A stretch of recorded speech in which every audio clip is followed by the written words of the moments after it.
TS99కి స్వాగతం. మెదక్ జిల్లా ఏడుపాయలు వనదుర్గ దేవస్థానంలో జరిగే మహాశివరాత్రి జాతర ఏర్పాట్లు చేస్తున్నట్లు ఆలయ ఈవో చంద్రశేఖర్ తెలిపారు. ఆలయ పరిసరాలు పరిశుభ్రం చేశామని, మహిళా భక్తులు దుస్తులు మార్చుకునేందుకు వసతులు కల్పించామని, భక్తుల కోసం ఆర్టీసీ ప్రత్యేక బస్సులను తిరుగుతాయని, జాతరకు భక్తులు విచ్చేసి దుర్గమ్మను దర్శించుకోవాలని కోరారు. జిల్లా కలెక్టర్ ఆదేశాల మేరకు పోలీస్, పంచాయతీ రాజ్, విద్యుత్ వివిధ శాఖల అధికారులు స్వయం కృతంతో పనులను నిర్వహిస్తున్నట్లు వివరించారు. వివిధ రాష్ట్రాల నుంచి భక్తులకు ఇబ్బంది కలగకుండా ఏర్పాటు చేశామని చెప్పారు.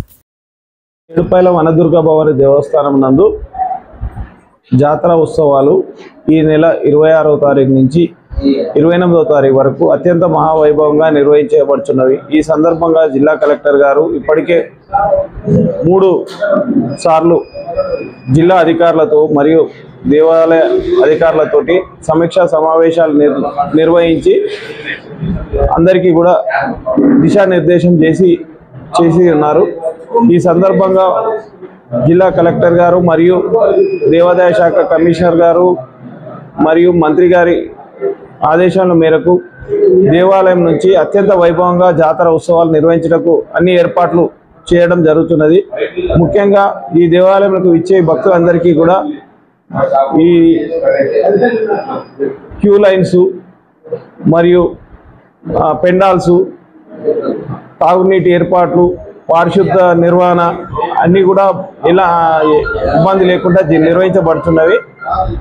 భక్తుల సౌకర్యార్థం సుమారు 1,50,000 వరకు లడ్డు తయారు చేయడం జరుగుతుంది. అలాగే ఈ 3 రోజుల్లో కూడా సుమారు 35 క్వింటాల వరకు పులిహోర ప్రసాదం కూడా తయారు చేయించి భక్తులకు అందించటకు చర్యలు తీసుకోవడం జరుగుతున్నది. మహిళా భక్తులకు ముఖ్యంగా ఇక్కడ స్నానం ఆచరించేటప్పుడు అందరికీ కూడా డ్రెస్సింగ్ రూమ్లు ఏర్పాటు చేయడం జరుగుతున్నది.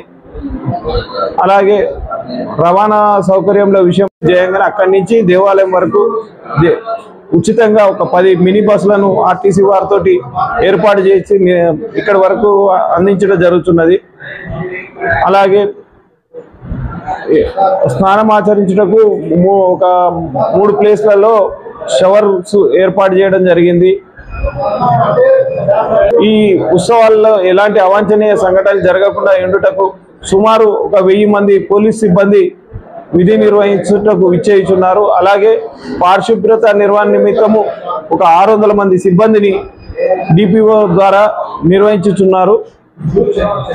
అలాగే భక్తుల సౌకర్యార్థము క్యూ లైన్స్లో మంచినీరు కానీ, క్యూ లైన్స్ నిర్వహణ కానీ, త్వరగా దర్శనాలు ఏర్పాటు చేయడం కానీ, మనకు సేవా సంస్థ వారిని సుమారు 100 నుంచి 150 మంది భక్తులకు తోటి ఈ కార్యక్రమాలన్నీ కూడా చేయడం జరుగుతున్నది. 3 రోజుల్లో కూడా మనకు దేవాలయం నందు భక్తుల సౌకర్యార్థం సాంస్కృతిక కార్యక్రమాలు, ప్రముఖ కళాకారులతో సాంస్కృతిక కార్యక్రమాలు కూడా నిర్వహించబడుతున్నవి. కావున భక్తులందరూ కూడా విశేషంగా అమ్మవారిని దర్శించుకొని తరించగలరని కోరుచున్నాను. పెట్టు అది